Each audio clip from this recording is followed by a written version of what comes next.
العالمين إنك حميد مجيد.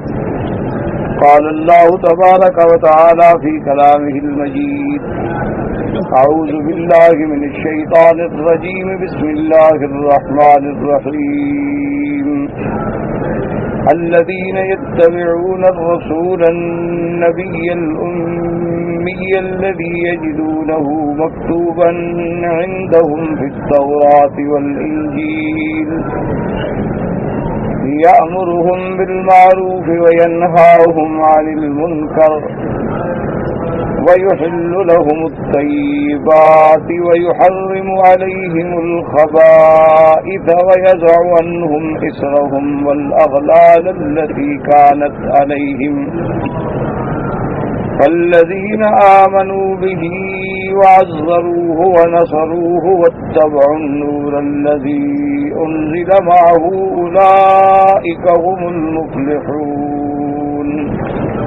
قال المؤلف والمفسر رحمه الله تعالى: أدام النفع بعلومه وعلومكم في الدارين آمين، إلى أن قال: ثم فتح بابا آخر فاستخرج منه حريرة بيضاء فإذا فيها صورة رجل أحمر حمش الساقين أخفش العينين زخم البطن ربعة متقلد سيفا وقال: هل تعرفون هذا؟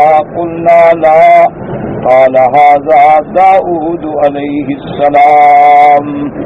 اب راوی فرماتے ہیں کہ پھر اس نے بادشاہ نے ایک اور دروازہ کھولا اس صندوق کا اور اس سے سفید ریشم کا ایک یعنی کپڑا نکالا جس میں ایک آدمی کی صورت تھی جو سرخ رنگ کے تھے اور باریک پنڈلیاں ان کی باریک تھیں.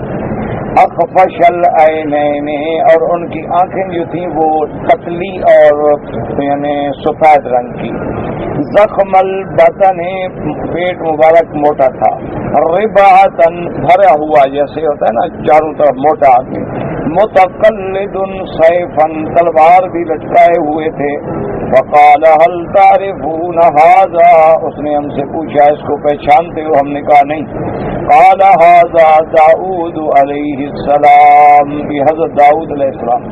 ثم فتح بابا آخر فاستخرج منه حريرة بيضاء فيها صورة رجل ضخم الحليتين طويل الرجلين راكب فرسا. اس کے بعد اس نے پھر ایک اور دروازہ کھولا، اس سے ایک تصویر نکالی جو آدمی الیتین یعنی یہ جگہ جو ہے بھری ہوئی تھی ان کی. طویل الرجلین، اور پاؤں جو تھے لمبے تھے. راکب فرسن، گھوڑے پہ سوار. اس نے پوچھا کہ جانتے ہو؟ قلنا لا، ہم نے کہا ہم نہیں جانتے. قال: هذا سلیمان بن داؤد علیہ السلام. ثم فتح بابا آخر فاستخرج منه حريرة سوداء فيها صورة بيضاء وإذا شاب شديد سواد اللحية كثير الشعر حسن العينين حسن الوجه. اس کے بعد اس نے پھر ایک دروازہ کھولا، اس سے سیاہ ریشم کا کپڑا نکالا اور اس کے اندر ایک سفید رنگ کی تصویر تھی ایک ایسے نوجوان کی کہ جس کی داڑھی مبارک بالکل سیاہ تھی. کثیر الشعر، اور گھنے بالوں والا. حسن العینین، آنکھیں بہت خوبصورت. اور حسن الوجہ، آپ کا چہرہ مبارک بھی بہت خوبصورت. فقال: هل تعرفون هذا؟ اس نے پوچھا کہ اس کو پہچانتے ہو؟ قلنا لا، ہم نے کہا کہ نہیں ہم نہیں پہچانتے. فقال: هذا عیسی ابن مریم علیہ السلام. اس نے کہا یہ حضرت عیسیٰ ابن مریم علیہ السلام سے. قلنا: من أين لك هذه الصور؟ لأننا نعلم أنها على ما صورت عليه الأنبياء عليهم السلام لأننا رأينا صورة نبينا عليه السلام مثله. اب مفسر فرماتے ہیں کہ صحابی نے فرمایا کہ ہم نے بادشاہ سے پوچھا کہ یہ تصویریں تمہارے پاس کہاں سے آ گئیں؟ کیونکہ ہم تو یہ جانتے ہیں، ہمارے علم میں تو یہ ہے کہ کسی پیغمبر نے اپنی تصویریں نہیں بنوائیں، لیکن تمہارے پاس ہی اللہ کے نبیوں کی تصویریں جو ہیں کہاں سے آ گئی ہیں؟ تو اس نے کہا اصل بات یہ ہے کہ اور پھر اس نے کہا کہ ہم حیران ہیں کہ ہمارے نبی پاک کی تصویر جو ہم نے دیکھی بالکل ہزار حضور صلی اللہ علیہ وسلم کی عین صورت کے مطابق ہے، اور حالانکہ ہمارے آقا نے بھی کبھی تصویر نہیں بنائی، تو تمہارے پاس یہ تصویریں کہاں سے آئیں؟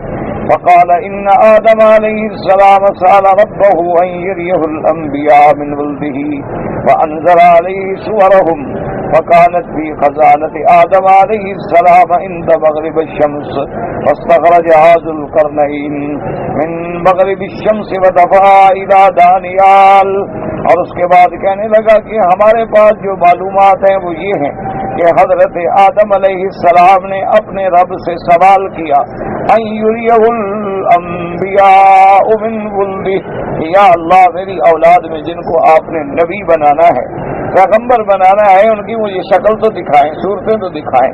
تو اللہ تبارک و تعالیٰ نے ہی آپ پر یہ صورتیں جو تھی اتاری تھی، اور پھر حضرت آدم علیہ السلام نے ان صورتوں کو محفوظ کر لیا اپنے خزانے میں، اور وہ خزانہ جو تھا ان مغرب الشمس، یعنی جہاں سورج کی غروب ہونے کی انتہا ہوتی ہے، فاستخرجها ذو القرنین، اور ذو القرنین بادشاہ جو مطلع الشمس تک اور مغرب الشمس تک پہنچا تھا، تو وہ جب وہاں پہنچے تو انہوں نے خزانہ آدم علیہ السلام سے وہ تصویریں نکالی، اور پھر انہوں نے جو ہے وہ حضرت دانیال علیہ السلام کو دے دی۔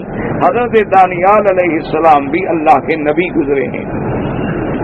ثم قال اما والله ان نفسی تابت بالخروج من ملکی وانی كنت عبدا اشركم ملكة حتى لأشركم ملكة حتى اموت ثم اجازنا فاحسن جائزتنا وسرحنا فلما اتينا ابا بکر الصدیق رضی اللہ عنہ وحدثناه بما ارانا وبما قال لنا وما اجازنا قال فبكى ابو بکر وقال مسكين لو اراد الله به خيرا لفعل ثم قال اخبرنا رسول الله صلى الله عليه وسلم انهم واليهود يجدون نعت محمد صلى الله عليه وسلم عندهم، وهكذا اورده الحافظ الكبير ابو بکر البیہقی رحمہ اللہ فی کتاب دلائل النبوۃ عن الحاکم اجازۃ فذکرہ واسنادہ لا باس بہ۔ اب اس کے بعد وہ کہنے لگا کہ بادشاہ نے کہا کہ مجھے خدا کی قسم ہے اور میرا دل بھی چاہتا ہے کہ میں اب اس ملک سے چلا جاؤں، لیکن میں ایک ایسا بندہ ہوں، میں یہ چاہتا ہوں کہ بہرحال میں اس ملک میں شراکت کر کے صلح کر کے گزاروں موت تک، یعنی مجھے رکھا جائے۔ اگر آپ لوگ مجھے اس میں ایسا شریک کر لیں تو پھر ٹھیک ہے۔ اس کے بعد کہتے ہیں صحابی کہ ہم جب واپس آئے ہم نے آ کر سیدنا صدیق رضی اللہ تعالیٰ عنہ کی خدمت میں آ کے یہ واقعہ بیان کیا، وحدثناه بما ارانا، ہم نے ان کو بیان کیا جو کچھ اس نے ہمیں دکھایا اور جو کچھ ہم نے دیکھا اور جو اس نے باتیں کی ہم سے۔ فبکا ابو بکر رضی اللہ تعالی عنہ، حضرت صدیق رونے لگ گئے۔ آپ نے فرمایا ہاں بھائی، اگر اللہ تبارک و تعالی چاہے تو اس کو خیر کی توفیق دے دیتے۔ جب اتنے انبیاء کی تصویریں رکھی ہیں، سب کو دیکھتا ہے، احترام کرتا ہے، لیکن ہر چیز اللہ کے ہاتھ میں۔ اور اس کے بعد حضرت صدیق نے فرمایا کہ اخبرنا رسول اللہ صلی اللہ علیہ وسلم، ہمیں ہمارے آقا نے خبر دی ہے کہ یہ نصرانی ہوں یا یہودی، ان سب کی کتابوں میں میری صفت کا پورا پورا بیان ہے۔ ابو بکر فرماتا ہے کہ حافظ کبیر ابو بکر البیہقی نے اپنی کتاب دلائل النبوت میں اس واقعے کو ذکر کیا ہے، اور سند بھی بہتر ہے، یعنی کوئی ایسا اشکال نہیں ہے۔ وقال ابن جریر حدثنا المثنى قال حدثنا عثمان بن عمر قال حدثنا فليح عن هلال بن علي عن عطاء بن يسار قال لقيت عبد الله بن عمرو فقلت اخبرني عن صفة رسول الله صلى الله عليه وسلم في التوراة قال اجل واللہ انہ لموصوف فی التوراۃ کصفته فی القرآن۔ حضرت عطا ابن یسار کہتے ہیں کہ میں حضرت عبداللہ ابن عمر سے ملا تو میں نے ان سے کہا کہ مجھے حضور پاک صلی اللہ علیہ وسلم کی شان اور صفت جو ہے تورات کے اندر، اس کے بارے میں مجھے بتاؤ کہ تورات میں کیا لکھا ہے۔ انہوں نے کہا خدا جانتا ہے کہ تورات میں بھی بالکل حضور کی وہی صفتیں ہیں جو اللہ نے قرآن میں بیان فرمائی ہیں۔ اللہ نے فرمایا یا ایھا النبی انا ارسلناک شاہدا ومبشرا ونذیرا، کہ اے میرے مدنی صلی اللہ علیہ وسلم، ہم نے آپ کو بھیجا ہے گواہ بنا کر، بشارت دینے والا مومنوں کو، ڈرانے والا کافروں کو، وحرزا للأمیین، اور امان ہے قوم امیین کے لیے، انت عبدی ورسولی، یہ لکھا ہے تورات میں۔ اللہ نے لکھا ہے کہ اے میرے مدنی پاک، آپ میرے بندے ہیں، میرے رسول ہیں، اسمک المتوکل، آپ کا نام جو ہے متوکل ہے، لیس بفظ ولا غلیظ، آپ نہ تو ترخ روح ہیں، ترش روح ہیں، اور نہ سخت بات کہنے والے ہیں۔ وَلَن يَقْبِضَهُ اللَّهُ حَتَّى يُقِيمَ بِهِ الْمِلَّةَ الْأَوْجَاعَ، اور اللہ پاک آپ کو موت نہیں عطا فرمائیں گے جب تک کہ آپ کی امت جو ہے ٹیڑھی سیدھی نہ ہو جائے۔ بِأَن يَقُولُوا لَا إِلَٰهَ إِلَّا اللَّهُ، جب کہ وہ اللہ کی توحید کا اقرار کرنے اور توحید کا غلبہ ہو جائے۔ وَيَفْتَحْ بِهِ قُلُوبًا غُلْفًا، اور جس کلمے کی برکت سے اللہ ان کے اندھے دلوں کو کھول دیں گے، وَآذَانًا صُمًّا، اور ان کے کان جو بند ہیں وہ بھی اس کلمے سے کھل جائیں گے، وَأَعْيُنًا عُمْيًا، ان کی آنکھیں جو حق دیکھنے سے اندھی ہو چکی ہیں وہ بھی کھل جائیں گی۔ قال عطاء ثم لقيت كعبا فسألته عن ذلك فما اختلف عرفا إلا أن كعبا قال بلغة قال قلوبا غلوفيا وآذانا سموميا وأعينا عموميا۔ اب فرماتی ہیں کہ اس کے بعد میں حضرت کعب سے ملا، اور حضرت کعب سے میں نے پوچھا کہ آپ ہمیں بتائیں کہ تورات میں حضور پاک کی صفت کا کیا ذکر ہے۔ فرماتی ہیں کہ بالکل انہوں نے بھی وہی بیان کیا ہے، ایک حرف میں بھی فرق نہیں تھا۔ انہوں نے کہا وہی صفتیں ہیں جو آپ سن چکے ہیں، صرف انہوں نے اپنی زبان میں، اپنی لغت میں، بجائے قلوباً غلفن کے غلوفین، آذاناً سمن کے سمومین، اعیناً عمیا کے بجائے عمومین، کیونکہ لغت کے ادائیگی میں فرق تھا، ورنہ بات ایک تھی، ترجمہ ایک تھا۔ وقد رواه البخاري في صحيحه عن محمد بن سنان فليح عن هلال بن علي فذكر بإسنادنا وهو بعد قوله ليس بفظ ولا غليظ ولا سخاب في الأسواق ولا يجزي بالسيئة السيئة ولكن يعفو ويصفح۔ اب مفسر رحمۃ اللہ علیہ فرماتے ہیں کہ امام بخاری رحمۃ اللہ علیہ نے اس سند کے ساتھ روایت فرمائی ہے کہ میرے محبوب کی صفت آئی ہے کہ لیس بفظ، آپ جو ہے ترش روح نہیں، ولا غلیظ، اور سخت کلام، درست کلام کہنے والے، ولا سخاب فی الاسواق، نہ بازاروں میں جا کے شور کرنے والے، کہ ہر وقت آپ بازاروں میں شور کریں، یہ بھی ایسا نہیں ہوتا ہے کہ حضور صلی اللہ علیہ وسلم کی یہ صفات مبارک ہیں۔ ولا یجزی بالسیئات السیئات ولکن یعفو ویصفح، اور نہیں بدلہ دیتے آپ برائی کا برائی سے، بلکہ آپ معاف کر دیتے ہیں اور درگزر کرنے والے ہیں۔ حضور صلی اللہ علیہ وسلم اگر آپ کو کوئی برائی بھی پہنچائے تو آپ برائی کا بدلہ برائی سے نہیں دیتے، بلکہ آپ معاف فرما دیتے ہیں اور درگزر فرماتے ہیں۔ وذکر حدیث عبداللہ ابن عمرو ثم قال ويكون في كلام كثير من السلف اطلاق التوراة على كتب اهل الكتاب وقد ورد في بعض الاحاديث ما يشبه هذا والله تعالی اعلم۔ اور اس کے بعد پھر انہوں نے عبداللہ ابن عمر کی روایت بیان کی، اور اس کے بعد جو ہے انہوں نے بیان فرمایا کہ اسی طرح تورات اہل کتاب کی جتنی ان سب میں تقریباً صفت جو ہے وہ مشابہ بیان کی گئی۔ وقال الحافظ ابو القاسم الطبراني حدثنا ابو صالح بن هارون قال حدثنا محمد بن ادریس بن وراق بن الحمیدی قال حدثنا محمد بن عمر بن ابراہیم من ولد جبیر بن مطعم قال حدثتني ام سبحان بنت سعید وهي جدتي النبي سعيد بن محمد بن جبير النبي محمد بن جبير بن مطعم قال خرجت تاجرا إلى الشام فلما كنت بأدنى الشام لقيني رجل من أهل الكتاب فقال هل عندكم رجل نبيا. اب اس حدیث مبارک میں آتا ہے کہ حضرت محمد بن جبیر بن مطعم فرماتے ہیں قال خرجت تاجرا، میں تجارت کی غرض سے شام کی طرف گیا. فلما كنت بأدنى الشام، اور جب میں وہاں پہنچا شام کے قریب میں پہنچا، لقینی رجل من اہل الکتاب، مجھے ایک اہل کتاب میں سے ایک آدمی ملا. فقال هل عندكم رجل نبيا، اس نے پوچھا کہ کیا تمہارے ہاں کوئی ایسا آدمی ہے جو نبی ہو اور جس نے نبوت کا دعویٰ کیا ہو.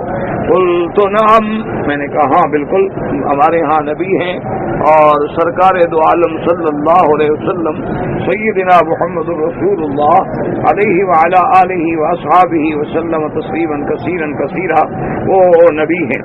قال هل تعرف صورته اذا رأيتها، اس نے کہا اچھا اگر میں آپ کو آپ کی تصویر دکھاؤں تو تم پہچان لو گے، حضور صلی اللہ علیہ وسلم کی صورت دیکھ کر تم سمجھ لو گے اور پہچان لو گے کہ یہ اللہ کے نبی ہیں، پہچانتے ہو تم؟ قلت نعم، میں نے کہا بالکل مجھے دکھائیں. فأدخلني بيتا فيه صور فلم أر صورة النبي صلى الله عليه وسلم وبين أنا كذلك إذ دخل رجل منهم علينا وقال فيما أنتم فأخبرناه فذهب بنا إلى منزله فساءة ما دخلت. اب مفسر فرماتا ہے کہ وہ مجھے اپنے گھر میں لے گیا، وہاں بہت ساری تصویریں تھیں لیکن میں نے اس میں حضور پاک صلی اللہ علیہ وسلم کی صورت نہیں دیکھی. فلم ار صورت النبی صلی اللہ علیہ وسلم، اور تو تصویریں تھیں لیکن حضور صلی اللہ علیہ وسلم کی صورت مبارک یا آپ کی تصویر مبارک نہیں تھی. وہ کہتے ہیں کہ ہم ابھی اسی حال میں تھے کہ ایک اور آدمی ان کی جماعت کا آ گیا اس کے پاس، اور وہ آ کے اس سے کہنے لگا کہ بھائی کیا بات ہے، تم کس بات میں الجھے ہوئے ہو؟ تو میں نے کہا میں اس نے کہا کہ لایا ہوں کہ میں اللہ کے نبی سیدنا محمد الرسول اللہ صلی اللہ علیہ وسلم کی صورت جو ہے ان کو دکھانا چاہتا ہوں. اس نے کہا اچھا چلو میرے ساتھ چلو. کہتا ہے کہ وہ اپنے گھر کی طرف لے گیا، جیسے داخل ہوئے نظرت الی صورت النبی صلی اللہ علیہ وسلم، میں نے دیکھا حضور صلی اللہ علیہ وسلم کی تصویر مبارک جو ہے موجود ہے. وَإِذَا رَجُلٌ آخِذٌ بِعَقَبِ النَّبِيِّ صلی اللہ علیہ وسلم، اور یہ بھی میں نے دیکھا کہ حضور صلی اللہ علیہ وسلم کے پیچھے ایک بندہ ہے جس نے آپ کے کپڑا مبارک کو پکڑا ہوا ہے جیسے خادم پکڑتے. قلت من هذا الرجل القابض على عقبه قال انه لم يكن نبي الا كان بعده نبي الا هذا النبي فانه لا نبي بعده وهذا الخليفة بعده وَإِذَا صِفَّةُ أَبِي بَكْرٍ رضی اللہ عنہ. اب کہتے ہیں کہ میں نے کہا یہ پیچھے آپ کے قدم مبارک کے پیچھے آپ کو پکڑنے والا کون ہے؟ اس نے کہا بات یہ ہے کہ پہلے جتنے اللہ نبی بھیجتے تھے ہر نبی کے بعد نبی آتا تھا، ہر پیغمبر کے بعد اللہ پیغمبر بھیجتے تھے، لیکن یہ نبی محمد عربی صلی اللہ علیہ وسلم ایسے شان والے نبی ہیں کہ آپ کے بعد کوئی نبی نہیں ہوگا، تو یہ آپ کے خلیفہ ہیں، اور یہ سیدنا ابی بکر رضی اللہ تعالی عنہ کی صورت ہے. وقال ابو داود حدثنا عمر بن حفص ابو غمر الزرير قال حدثنا حماد بن سلمة ان سعيد بن ياس الجريري اخبرهم ان عبد الله بن شقيق اللقيلي عن الاقرع مؤذن عمر بن الخطاب رضي الله عنه قال بعثني عمر رضي الله تعالى عنه الى الاسقف فدعوته فقال له عمر هل تجدني في الكتاب؟ قال نعم. قال كيف تجدني؟ قال أجدك قرنا فرفعت الدرة وقال قرن ما؟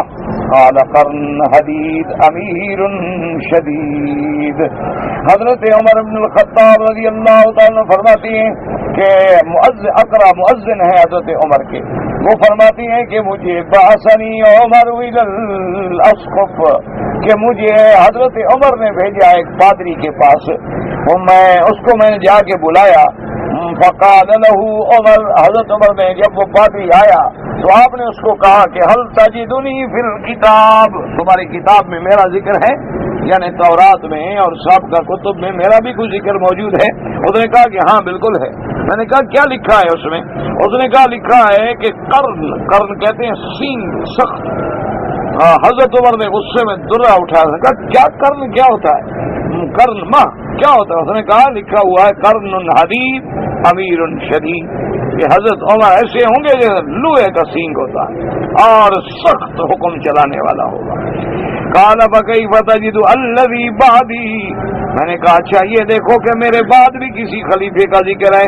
قال اجد خلیفتا صالحا غیر انه يؤثر قرابته، کہتے ہیں کہ میں نے، اس نے کہا کہ ہاں ذکر آتا ہے خلیفے کا، وہ بہت ہی اچھا نرم آدمی ہوں گے، صالح آدمی ہوں گے، لیکن رشتہ داروں کی کچھ زیادہ رعایت فرمائیں گے۔ حضرت عثمان بڑے رحم دل تھے، بڑے رحم دل تھے اور کثیر الحیا تھے۔ قال عمر يرحم الله عثمان ثلاثا، يرحم الله عثمان ثلاثا، يرحم الله عثمان۔ حضرت عمر نے 3 دفعہ کہا کہ اللہ حضرت عثمان پہ رحم فرمائے، عثمان پہ رحم فرمائے۔ قال كيف تجد الذي بعده؟ قال اجده صدا صدع حديد۔ قال ففتح عمر يده على رأسه وقال يا دفرا يا دفرا، قال يا امير المؤمنين انه خليفة صالح ولكنه يستخلف حين يستخلف والسيف مسلول والدم مهراق۔ حضرت عمر فرماتی ہیں کہ میں نے پوچھا کہ حضرت عثمان کے بعد کسی خلیفے کا ذکر ہے؟ اس نے کہا کہ ہاں میں نے ایک خلیفے کا ذکر ہے، لیکن لوہے کی جیسے جھنکار ہوتی ہے نا ایسے آواز ہے لکھی ہوئی۔ میں نے کہا بھی کیا مطلب؟ اس نے کہا، حضرت عمر نے اپنا ہاتھ سر پہ رکھا کہ یا دفرا، افسوس، ہائے ہائے تکلیف کی بات۔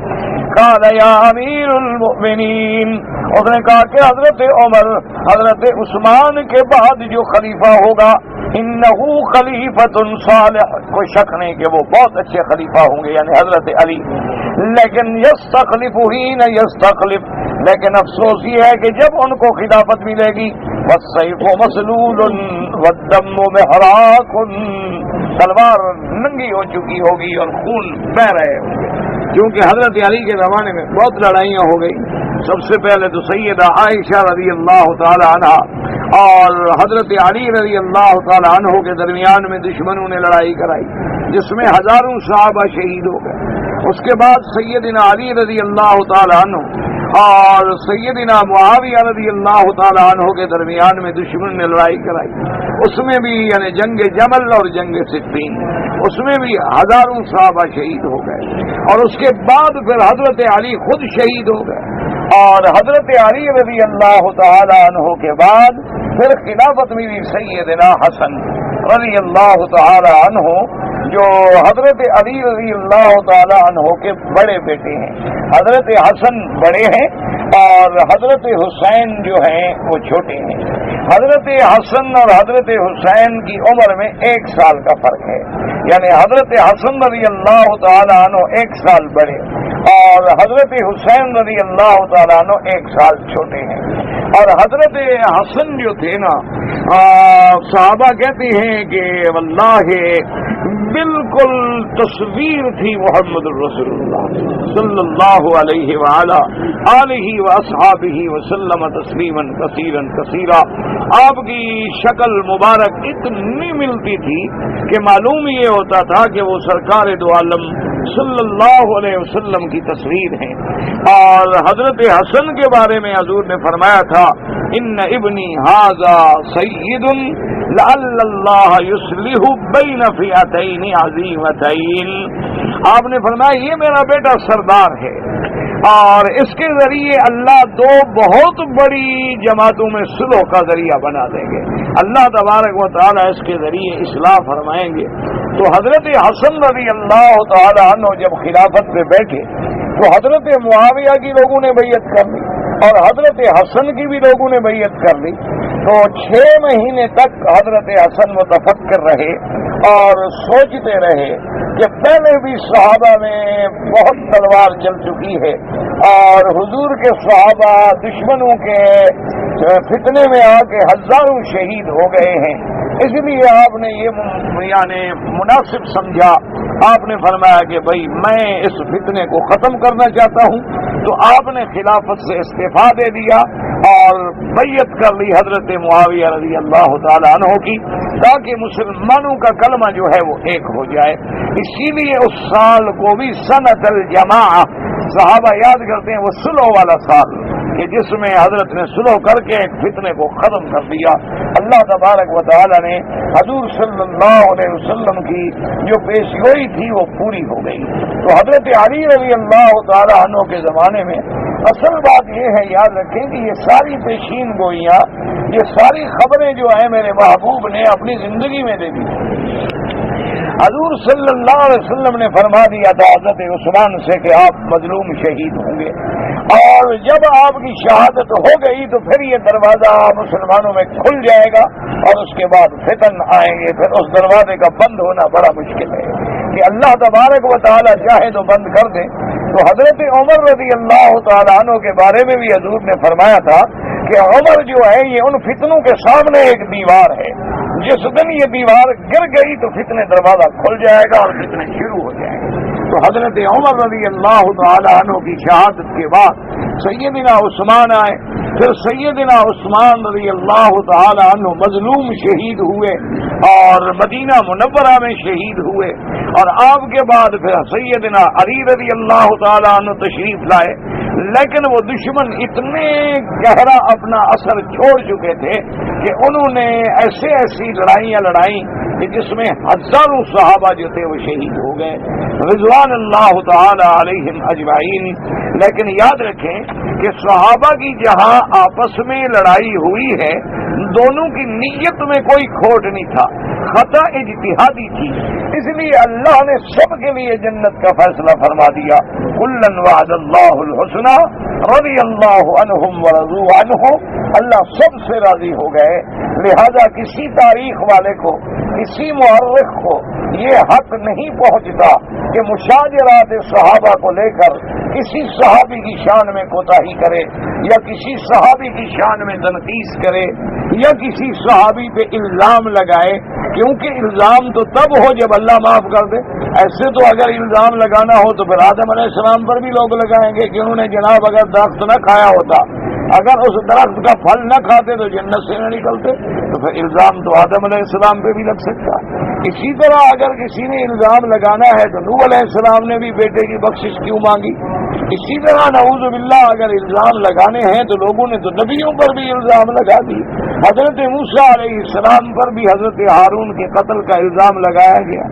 لوگوں نے تو سیدنا عیسیٰ علیہ السلام پر بھی الزام لگایا کہ یہ عیسیٰ علیہ السلام جو فرماتے ہیں کہ اللہ نے مجھے بغیر باپ کے پیدا کیا ہے، یہ بات غلط ہے، بلکہ آپ نعوذ باللہ یوسف النجار کے بیٹے ہیں، یعنی بی بی مریم پہ بھی زنا کی تہمت لگائی گئی۔ تو اس لیے ایسے الزامات جو ہیں وہ الگ بات ہوتی ہے، لیکن فیصلہ کیا ہے کہ اللہ کے سارے نبی معصوم ہیں، اللہ کے ان پہ کروڑوں صلاۃ و سلام ہیں، اگر ان سے کہیں ترک اولا یا ترک افضل ہوا ہے یا کسی اللہ کے نبی نے اجتہاد فرمایا لیکن اجتہاد میں ثواب کو نہیں پہنچے، لیکن اللہ نے فوراً معافی عطا فرمایا۔ تو اس لیے جب صحابہ کا مسئلہ ہے تو اللہ نے سب کے بارے میں فرما دیا رضی اللہ عنہم ورضوا عنہ۔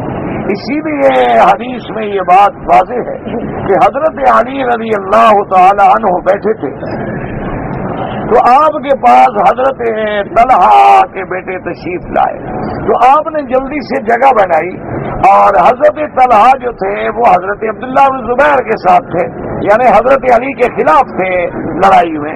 تو آپ نے کہا کہ دیکھو میرا بیٹا، قیامت والے دن تمہارا ابا اور ہم جنت میں اکٹھے ہوں گے، اور ہم ان لوگوں میں ہوں گے کہ وَنَزَعْنَا مَا فِي صُدُورِهِم مِّن غِلٍّ، اللہ نے فرمایا کہ میں ان کے دلوں سے حقد حسد سب نکال کے بھائی بنا دوں گا، تو انشاءاللہ ہم قیامت میں اخوان ہوں گے اور جنت میں ہم اکٹھے ہوں گے۔ تو اس لیے یاد رکھیں کہ کبھی بھی تاریخ کا سہارا لے کر بڑے بڑے اسکالر، بڑے بڑے مفکر، بڑے بڑے اصحاب قلم جو ہے وہ اسی بات میں دھوکہ کھا گئے کہ دیکھو جی لکھا ہوا تو ہے نا کہ صحابہ سے غلطی ہوئی، بھئی ہم نے غلطیاں صحابہ کی چننی ہے یا اللہ کی معافی کے فیصلے کو دیکھنا ہے؟ اور پھر ہم نے یہ بھی دیکھنا ہے کہ حضور نے کیا فرمایا۔ حضور پاک نے فرمایا کہ میرے صحابہ کی شان میں کمی نہ کرنا، بلکہ آپ نے خبر دی، آپ نے فرمایا کہ ایک وقت آئے گا میری امت میں ایسے لوگ ہوں گے ینقصون اصحابی، میرے صحابہ کی شان کو گھٹائیں گے۔ حضور پاک نے فرمایا کہ میں امت کو نصیحت کرتا ہوں فلا تجالسوہم، ان کے ساتھ صحبت نہ رکھیں، ان کے ساتھ تعلق نہ رکھیں اور ان کے ساتھ رشتہ داریاں قائم نہ کریں۔ حضور صلی اللہ علیہ وسلم نے منع فرما دیا۔ اس لیے ہمیشہ یاد رکھا کریں، بہت سارے لوگوں نے اس مقام پہ ٹھوکریں کھائی ہیں، لیکن اصل بات یہ ہے کہ چونکہ دونوں کی نیتیں جو ہیں وہ صاف ہیں اور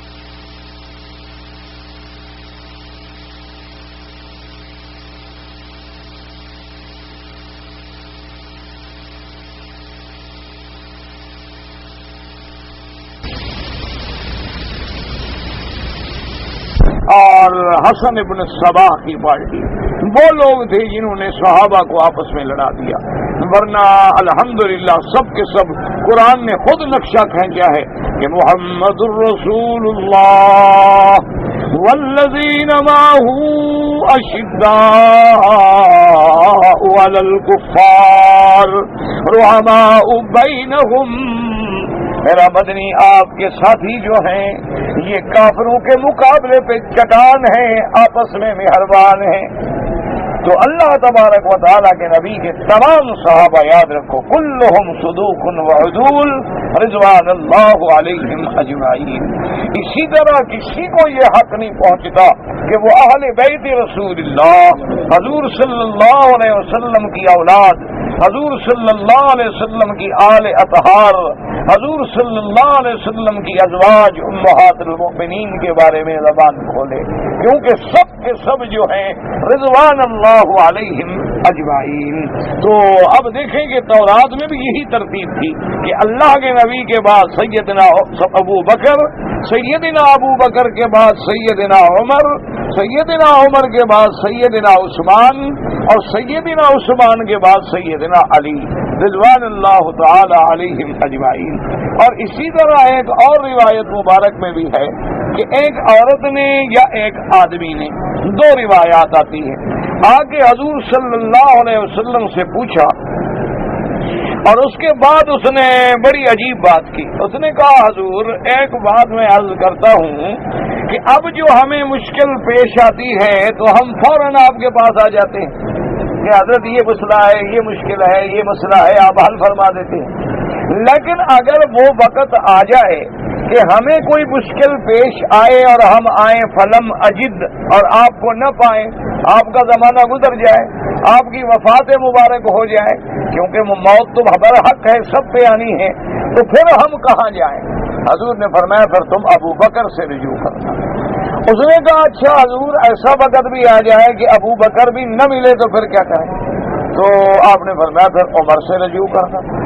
تو اس نے کہا حضرت اگر علم اجد عمر بھی نہ ملے تو آپ نے فرمایا عثمان سے رجوع کر دیں۔ تو اس نے کہا حضور اگر عثمان بھی نہ ملے تو حضور غصے میں آ گئے، فرمایا فبطن الارض خیر من ظہرها، پھر زمین میں دفن ہو جاؤ بہتر ہے زندہ رہنے سے۔ یعنی اشارہ تھا کہ پھر فتنے کے دروازے کھل جائیں گے، اس وقت مر جانا ہی بہتر ہے کہ بندہ فتنے میں تو نہیں ہوگا نا، اس وقت اللہ تبارک و تعالی محفوظ فرما لے۔ تو اسی ترتیب کا ذکر جو ہے وہ میرے آقا سرکار دو عالم سیدنا محمد الرسول اللہ صلی اللہ علیہ وسلم نے بھی فرمایا ہے۔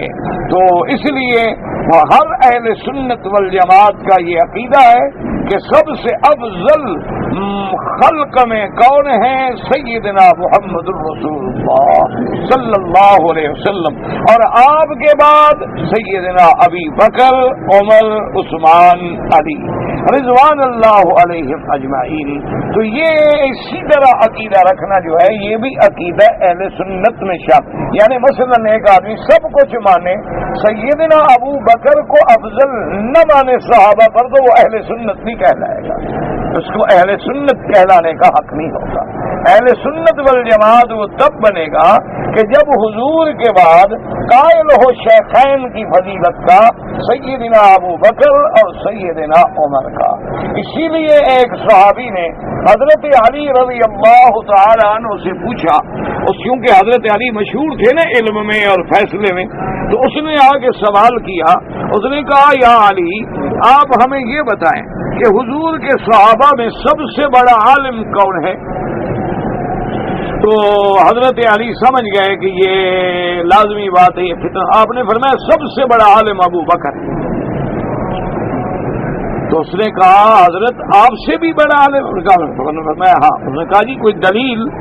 اس نے کہا حضور کا فرمان ہے کہ امام اس کو بناؤ فَلْيَؤُمُّكُمْ أَعْلَمُكُمْ بِكِتَابِ اللَّهِ، اپنی نماز میں اس کو امام بنایا کرو جو اللہ کے قرآن اور نبی کی حدیث کا عالم ہو، اور اعلمکم بڑا عالم ہو۔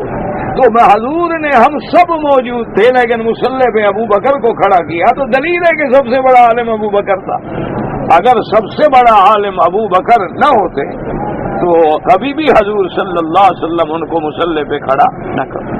اچھا آپ دیکھ لیں، ایک ہوتا ہے حدیث یاد کرنا، یعنی حضور پاک کی حدیثیں لکھنا، یاد کرنا، حفظ کرنا، بڑی شان ہے۔ ایک ہے حدیث کا سمجھنا، قرآن و سنت کا سمجھنا۔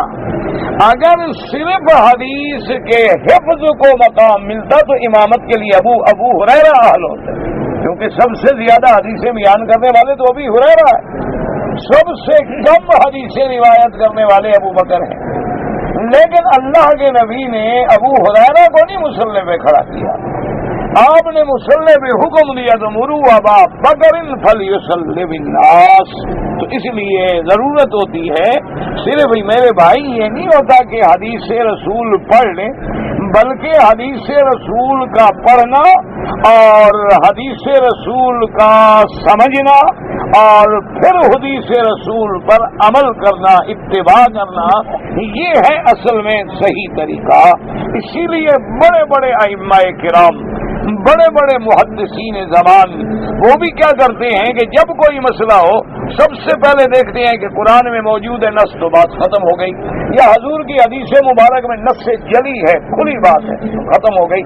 لیکن اگر اس میں کوئی ابہام ہے پھر دیکھتے ہیں کہ ابو بکر و عمر، عثمان و علی رضوان اللہ علیہم اجمعین نے کیا سمجھا ہے، اور اس کے بعد پھر عشرہ مبشرہ نے کیا سمجھا ہے، اس کے بعد پھر اصحاب بدر نے کیا سمجھا ہے۔ تو ان کی فہم جو ہے وہ ہم سب سے اعلیٰ ہے، کیونکہ وہ اقرب ہیں الی زمان رسول اللہ صلی اللہ علیہ وعلی آلہ واصحابہ وسلم تسلیما کثیرا کثیرا۔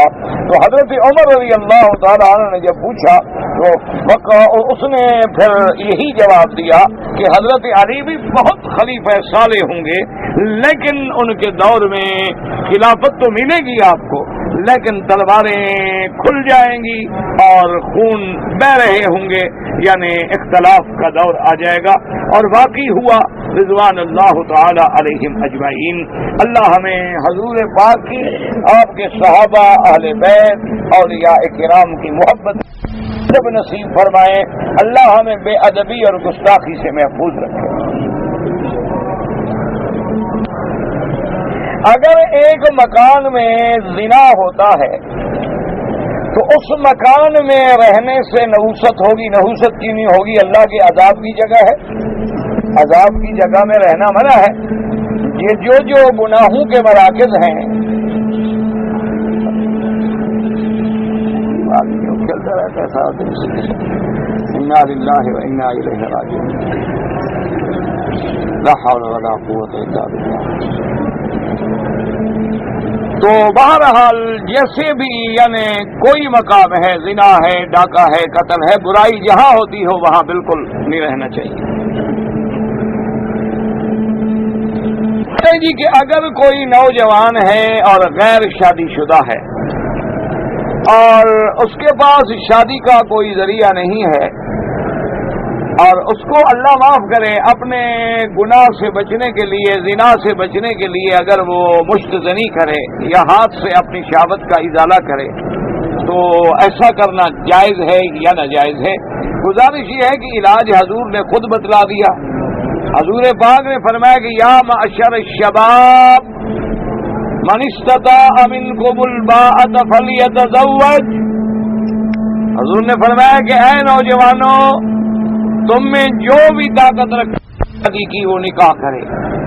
فمن لم یستطع فلیصم، اور جو طاقت نہیں رکھتا وہ روزے رکھے۔ فإن الصوم له وجاء، کہ روزہ رکھنا جو ہے اس کے لیے ڈھال بن جائے گا اور اس کی شہوتوں کو توڑ ڈالے گا۔ تو لہذا مشت زنی کرنا بھی ناجائز ہے۔ وہ بعض علماء فقہاء نے قول لکھا ہے، لیکن تو مردار جانور بھی کھانا حلال ہو جاتا ہے، تو لہذا جی ہم کافر ملکوں میں جاتے ہیں تو ہم بھی مضطر ہوتے ہیں، لہذا شراب پی لیں، یہ کوئی بات ہے؟ یہ تو پھر بہانے بنانے والی بات۔ بلکہ حدیث پاک میں آیا ہے کہ جو لوگ اپنے ہاتھ سے شہوت کو زائل کرتے ہیں، قیامت والے دن ان کے ہاتھوں کو حاملہ بنا دیا جائے گا تاکہ پورے حشر میں رسوا ہو جائے بدبخت کہ دیکھو اس نے کیا کیا۔ تو یہ بالکل گناہ ہے، اور جہاں جہاں فقہاء نے کوئی اس طرح کی کیفیات کا ذکر کیا ہے تو وہ حالات سمجھنے ہوتے ہیں۔ یہ نہیں ہوتا ہے کہ ہر آدمی کہہ دے جی میں تو مضطر تھا اور مجھے حلال نہیں مل رہا تھا اس لیے میں نے حرام پانی نہیں مل رہا تھا میں نے شراب پی لیا۔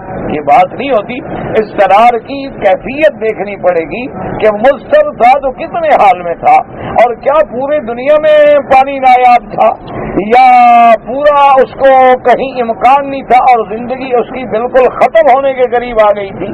تو کیفیات دیکھنی ہوتی ہے۔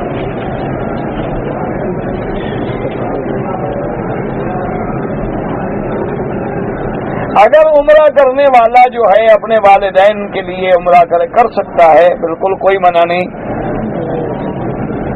اگر ایک آدمی نے احرام باندھ لیا، نیت کر لی، لیکن اپنے دونوں ہاتھ جو ہیں خوشبو والے صابن سے دھو ڈالے، اگر فوراً دھو دیے، فوراً پانی بہا دیا انشاءاللہ تو کوئی دم نہیں، صدقہ کر دے، خیرات کر دے۔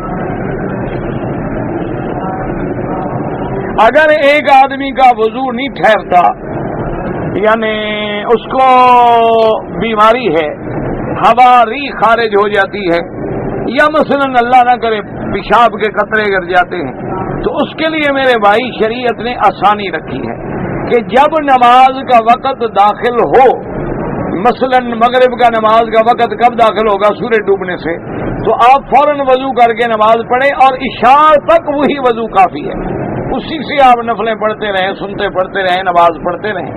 پھر جب عشاء کی نماز کا وقت داخل ہو تو دوبارہ وضو کریں، یعنی ایک وقت پورا جو ہے پھر وہی وضو تمہارے لیے کافی ہو جائے گا، کیونکہ تم مجبور ہو، بندے کے اپنے بس میں تو ہے نہیں۔ نماز میں جو ہم پڑھتے ہیں التحیات للہ والصلوات، ہاں یہ بالکل وہی معراج کی کیفیت ہے کہ معراج میں حضور پاک صلی اللہ علیہ وسلم نے اللہ کی دربار میں تحیہ و ثنا پیش کی، اللہ تبارک و تعالیٰ کی طرف سے آپ پہ سلام آیا، تو نماز بھی معراج المؤمن ہے، مومنین کا معراج ہے نماز، اسی لیے وہ کیفیت جو ہے قیامت تک باقی رکھی گئی۔ کوئی آدمی نماز کی 4 رکعت میں سورت پڑھتا ہے، آخری 2 رکعتوں میں بھی فاتحہ کے ساتھ سورت پڑھ لے، نہیں پڑھنی چاہیے۔ پہلی 2 رکعتوں میں سورت پڑھے گا اور فاتحہ پڑھے گا، آخری 2 رکعتوں میں صرف سورت پڑھے گا، فاتحہ نہیں پڑھے گا، فاتحہ پڑھے گا، سورت نہیں پڑھے گا۔ عورتوں کو دیکھنے سے برے خیال آتے ہیں تو اعوذ باللہ پڑھیں، لا حول پڑھیں، اور نہ دیکھا کریں، تو میں اسی کے لیے ٹھیکہ لیا ہوا ہے اپنے عورتوں کو دیکھنے کا۔ آپ نظر نیچی کریں، کل للمؤمنین یغضوا من ابصارہم، اللہ کا حکم ہے کہ اگر کوئی عورت سامنے آ جائے نظر جھکا دو.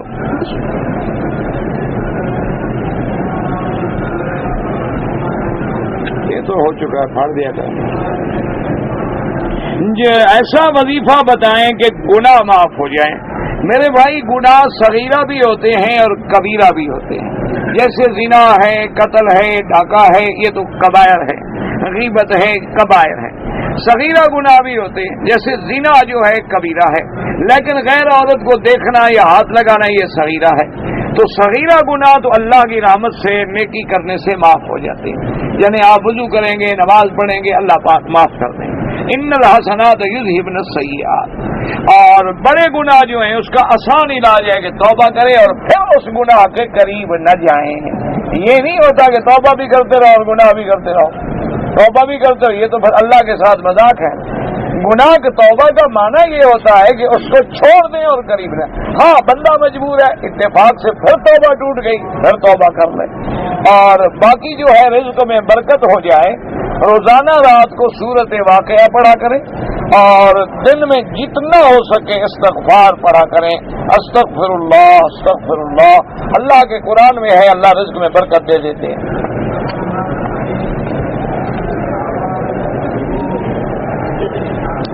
پاکستان میں جو ہم وطر پڑھتے ہیں، میں نے عرض کر دیا تھا میرے بھائی کہ 3 رکعت وطر جیسے احناف پڑھتے ہیں وہ بھی حدیث میں موجود ہے. اور جو لوگ 2 رکعتیں پڑھ کے سلام پھیر کے 1 رکعت پڑھتے ہیں وہ بھی موجود ہے. خدا کے لیے ان مسئلوں پہ نہ لڑیں اور نہ امت کو لڑائیں. جو چیزیں احادیث میں ثابت ہیں آمنا و صدقنا. اگر عصر کے بعد ہم طواف کریں اور حنفی مسلک پہ ہیں تو آپ مغرب کے بعد 2 رکعت پڑھ لیں.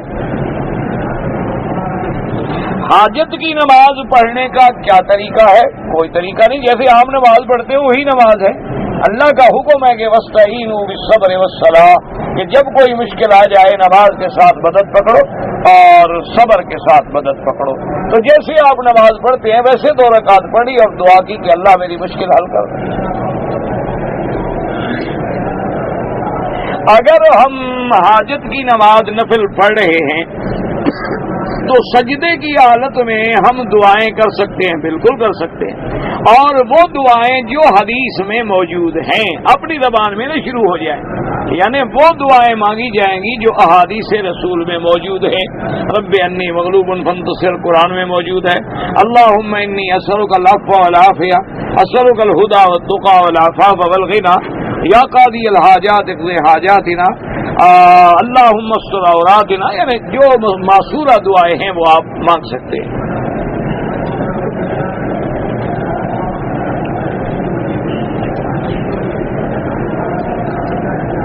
میں نے ریاض سے تبدیل ہو کے مکہ مکرمہ میں آیا، عمرہ کیا، پھر مکے میں رہ گیا، پھر میں چھٹی پہ گیا، واپس آ کے میں نے عمرہ نہیں کیا، پھر میں نے مسجد عائشہ سے عمرہ کیا.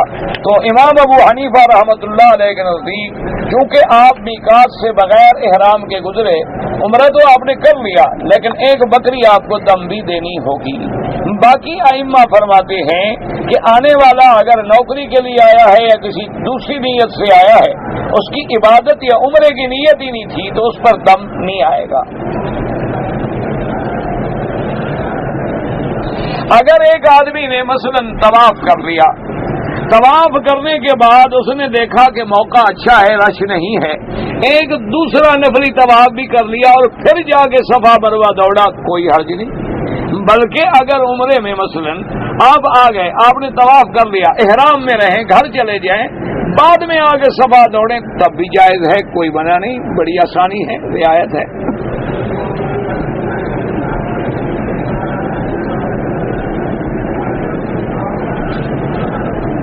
اگر ایک لڑکا باپ کی زندگی میں مر گیا، اس کو تو جائیداد نہیں ملے گی، وہ تو مر گیا بس، کیونکہ باپ کے وارث وہ ہوں گے جو باپ کے مرنے کے بعد ہوں گے. ہاں اب اگر باپ چاہے اپنے اولاد پوتوں کو جائیداد دینا اپنے منشے سے، لیکن شرط یہ ہے کہ باقی اولاد بھی تو راضی ہو نا. یہ نہ ہو کہ ساری جائیداد پوتوں کو دے دے اور اصل اولاد محروم ہو جائے. اصل اس کے وارث اس کی اولاد ہے، پوتے نہیں ہیں.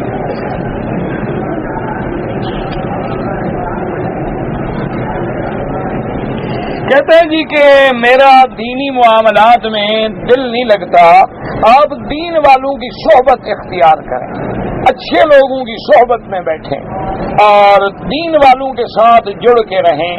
اور دوسری بات یاد رکھو، ہم اللہ کے بندے ہیں، آپ کا ایک نوکر ہو، ملازم ہو، حالانکہ وہ صرف نوکر ہوتا ہے، کوئی خرید شدہ ہمارا عبد نہیں ہوتا، ایک نوکر ہے، ملازم ہے، 1000 ریال تنخواہ لیتا ہے، وہ آپ کو کہے جی آج کام کرنے کو میرا موڈ نہیں بن رہا، دل نہیں کر رہا، آپ کہا اچھا جی ٹھیک ہے نہ کرو، ایسا کریں۔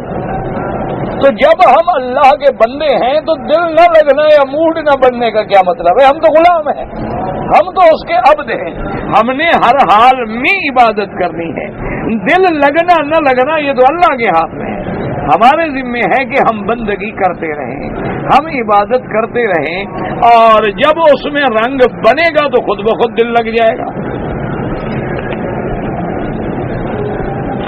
مجھے بیشتر اوقات جو ہے خواب آتے ہیں اور بڑے بڑے ڈراؤنے بھی، اس کا ایک علاج یاد رکھو، اگر ڈراؤنا خواب آئے اور تمہاری نیند کھل جائے تو میرے آقا نے سرکار دو جہاں سیدنا محمد الرسول اللہ صلی اللہ علیہ وسلم نے فرمایا ہے کہ بائیں طرف 3 دفعہ تھوک دے، ضروری نہیں کہ تھوکے یعنی بس ایسے اشارہ کر دے، اور لا حول ولا قوت الا باللہ العلی العظیم پڑھ کے دوسری طرح لیٹ جائے، یعنی جس طرح لیٹا تھا اس کے الٹ لیٹ جائے، اور پھر وہ خواب جو ہے کسی کو نہ بتاؤ، تمہیں کبھی کوئی نقصان نہیں ہوگا۔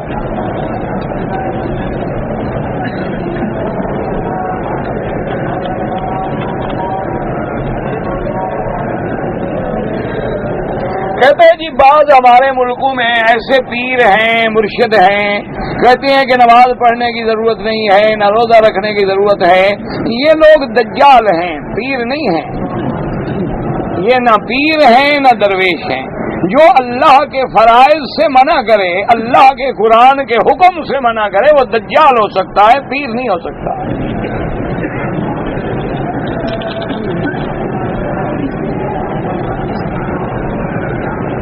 کہتے جی ہمارے ملک میں رواج ہے کہ جب آدمی فوت ہو جاتا ہے تو اس کی قبر پہ اگر بتیاں جلاتے ہیں، اذان دیتے ہیں، قرآن پڑھتے ہیں، یہ سب بدعت ہے، اس کا کوئی حدیث قرآن سے تعلق نہیں ہے۔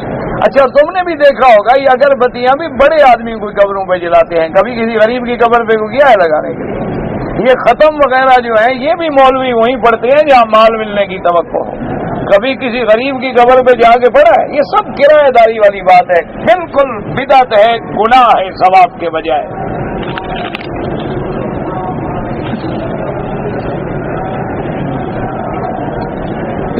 اگر ہم پیسے کی حفاظت کی نیت سے پیسہ بینک میں جمع کرا لیں، جو سود ملے گا اس کو کیسے استعمال کریں؟ استعمال کرنا حرام ہے، اور سودی اکاؤنٹ میں بینک میں پیسہ رکھنا ہی حرام ہے۔ آپ نے حفاظت کے لیے رکھنا ہے کرنٹ اکاؤنٹ میں رکھیں جس پہ سود نہ بنے، آپ سود والے کھاتے میں کیوں پیسے رکھیں؟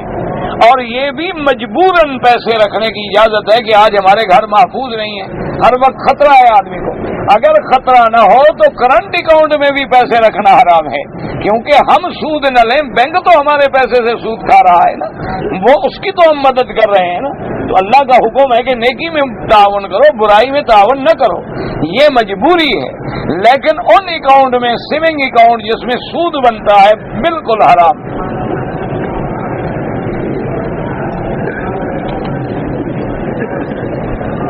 اگر کوئی آدمی مکے میں رہتا ہے اور اس کو کبھی عمرہ کرنا ہو تو لازماً حد حرم سے باہر جائے گا، یعنی وہ تنعیم جا کے احرام باندھے، جیرانہ باندھے، عرفات باندھے، حد حرم سے باہر جانا ضروری ہے۔ اگر حج کے تمام ارکان جو ہیں ہم نے بالکل صحیح ادا کیے، لیکن طواف زیارت جو ہے وہ 15 ذی الحج کو ہم نے کیا، تو احناف کے نزدیک ایک بکری دم دینی ہوگی کہ آپ نے تاخیر کر دی، ویسے حج انشاءاللہ آپ کا بالکل ٹھیک ہے۔ شریعت میں ڈف بجانا جو ہے وہ ٹھیک ہے، ہاں اگر کوئی شادی کا موقع ہے خوشی کا موقع ہے، اور گھر میں لڑکیاں اکٹھی ہو کے لیکن وہ نہیں کہ وہ مغنیاں ہو اور گانے والی ہو اور رقاصہ ہو، نہیں، ایسے بچیاں اکٹھی ہو کے دب بجائیں تو کوئی بنا نہیں۔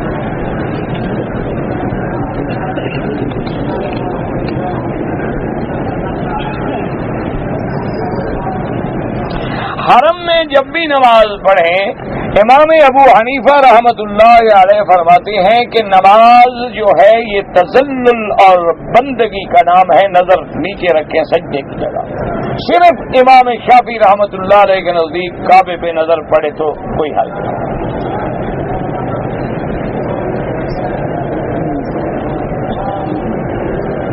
میں نے اسلام آباد سے احرام نہیں باندھ سکا، جہاز میں نے جو سلی ہوئی چادر تھی اس کو ادھیڑا اور اسی کا احرام باندھا۔ آپ نے ٹھیک کیا، لیکن چادر کو ادھیڑنے کی بھی کوئی ضرورت نہیں تھی۔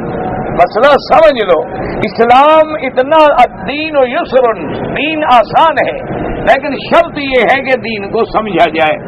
مثلا ہم نے اسلام آباد سے ایئرپورٹ سے احرام نہیں باندھا، ہم جہاز میں بیٹھ گئے۔ اتفاق یہ ہے کہ ہمارے پاس چادریں بھی نہیں اور کپڑے بھی نہیں، اور میقات آ گیا، احرام بھی باندھنا ہے۔ اچھا، ہمیں وضو بھی نہیں، نماز بھی ہم نے نہیں پڑھی، تو صرف قمیص اور بنین نکال کے اسی قمیص کو کندھے پہ ڈال دیں اور لبیک اللہم لبیک لبیک لا شریک، اس سلوار میں بیٹھے رہیں۔ قمیص کو بھی ایسے ڈال دیں، کسی اور چادر کی بھی ضرورت نہیں ہے، اور جب جدے میں اترے چادریں باندھیں، کوئی مسئلہ نہیں، کوئی مشکل نہیں، کوئی جرمانہ نہیں۔ اگر کوئی آدمی اپنی بیوی سے لڑائی جھگڑا کرتا ہے اور صلح نہیں کرتا ہے، کوئی وظیفہ بتا دے، میرا تو اپنے گھر میں جھگڑا ہے، وظیفہ نہیں آتا، مجھے تو اپنے لیے بھی وظیفہ نہیں آتا، تمہارے لیے کہاں سے لے آؤں؟ ایک ہی وظیفہ ہے کہ اللہ سے دعا مانگو، بس کہ اللہ ہمارے گھروں پہ رحم کر، اللہ ہمارے، اور یاد رکھو کہ سب سے بڑا شیطان جو ہے نا وہ اسی پہ خوش ہوتا ہے جب میاں بیوی میں لڑائی، یعنی جب شام کو اس کے پاس آتے ہیں نا، اس کے کارندے رپورٹ دیتے ہیں، میں نے آج جو آدمی سے قتل کرا دیا، میں نے ڈاکہ مروا دیا، میں نے یہ ہوتا ہے، کوئی بڑی بات نہیں۔ جب وہ آتا ہے وہ کہتے ہیں آج میں نے میاں بیوی کو لڑا دیا، وہ کہتے ہیں تم میرے قریب بیٹھے، تم ہی تو ہو جس نے اچھا کام کیا، کیونکہ جب میاں بیوی لڑیں گے تو پورا گھر تباہ ہو جائے گا، دونوں گناہ کی طرف جائیں گے، بچے برباد ہوں گے، اولادیں برباد ہوں گی، کھانا خراب ہوگا۔ تو یہ باقی بہت بڑا فتنہ ہے اور بہت بڑی آزمائش ہے، لیکن خیرکم خیرکم لأہلہ، حضور پاک نے فرمایا تم میں سب سے بہتر وہ ہے جو اپنے گھر والوں کے لیے بہتر ہو، اپنے اہل و اولاد کے لیے بہتر ہو۔ اسی لیے حضور نے فرمایا استوصوا بالنساء خیرا، عورتوں کے ساتھ بھلائی کے ساتھ پیش آئے گا۔ اور حضرت تھانوی کا میں آپ کو ایک وظیفہ بتاؤں، حضرت تھانوی فرماتے تھے کہ اس دور میں جو ہم گزر رہے ہیں، اگر پیر ہو تو مرید بن کے رہو، استاد ہو تو شاگرد بن کے رہو، اور خامد ہو تو بیوی بن کے رہو، جھگڑا نہیں ہو،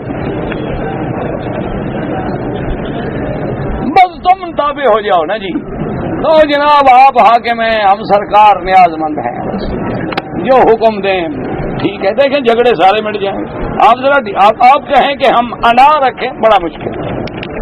حضور پاک نے خود فرمایا، حدیث ہے میرے محبوب، حضور نے فرمایا یہ عورتیں ایسی بلا ہیں، یغلبہن اللئیم و یغلبن الکریم، کہ کمینہ بندہ تو ان کے اوپر سوار ہو جاتا ہے، ان کو لگام دے کے چلتا ہے، اور شریف کے اوپر یہ سوار ہو جاتا ہے۔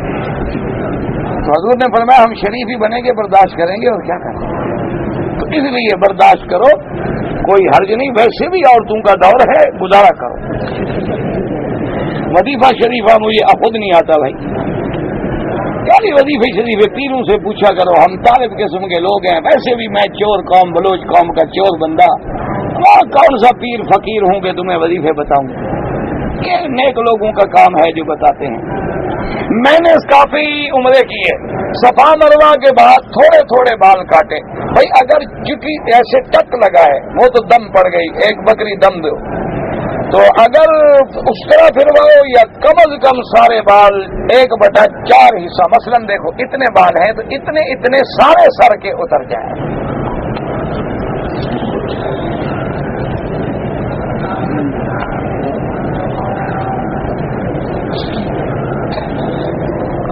اگر ایک آدمی نے اپنی بچی کی شادی کی، وہ بچی 1 سال کے بعد فوت ہو گئی، اب بچی کے ماں باپ جو ہیں اس کا سامان مانگتے ہیں، تو جو سامان بچی کا تھا ٹھیک بات ہے، بچی کا یہ اس کو واپس، وہ شوہر کا تھوڑا ہو گیا ہے، یہ اچھی بات ہے بھائی۔ اگر ماں باپ نے سامان اپنی بیٹی کو دیا تھا، اس کی بیٹی کا ملک ہے، اس کے خامن کا تو نہیں ہے۔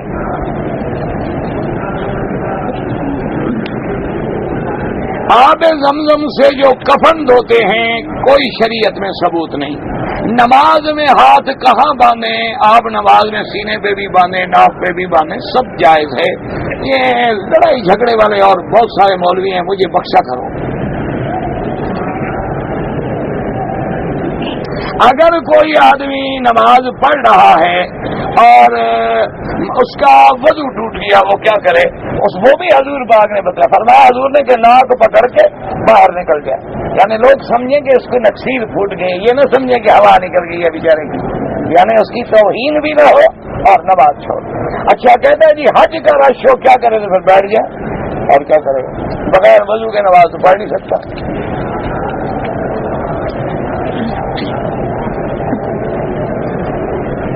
میں نے سنا ہے کہ حضرت حسین کے سر مبارک سے لوگوں نے زیادتی کی، ہاں کتابوں میں ہے کہ عبداللہ ابن زیاد جس نے قتل کیا تھا، کرایا تھا، جب حضرت سیدنا حسین رضی اللہ تعالی عنہ کا سر لایا گیا تو اس کے ہاتھ میں ایک چھڑی تھی، تو وہ ناک سے ایسے مار کے نعوذ باللہ توہین کرتا رہا، مرتا رہا، اور کہہ رہا بھائی ہاں ہم نے تو سنا تھا حضرت حسین بہت خوبصورت ہے، یہ تو اتنے خوبصورت نہیں ہے، تو توہین کر رہا تھا۔ تو ایک آدمی وہی بول پڑے، اس نے کہا بدبخت تمہیں پتہ نہیں، یہ تو تصویر ہے محمد رسول اللہ صلی اللہ علیہ وسلم، تم کیا کرے؟ اچھا خدا کی شان دیکھو کہ جب مختار نے الاشتر کو بھیجا اسی عبید اللہ ابن زیاد کے مقابلے پہ، تو اس نے عبید اللہ ابن زیاد کو جا کے قتل کیا، حضرت حسین کے قاتل کو، اور ان کے سروں کو لے کے آیا۔ تو وہاں جو لوگ موجود تھے وہ کہتے ہیں ہم نے آنکھوں سے دیکھا کہ ایک سانپ آیا جو اس کے ناک میں گھس گیا، اور ناک سے گھسا منہ سے نکل گیا، پھر منہ سے نکلا پھر ناک میں گھس گیا، تو اللہ نے عذاب بھی دیا دنیا میں۔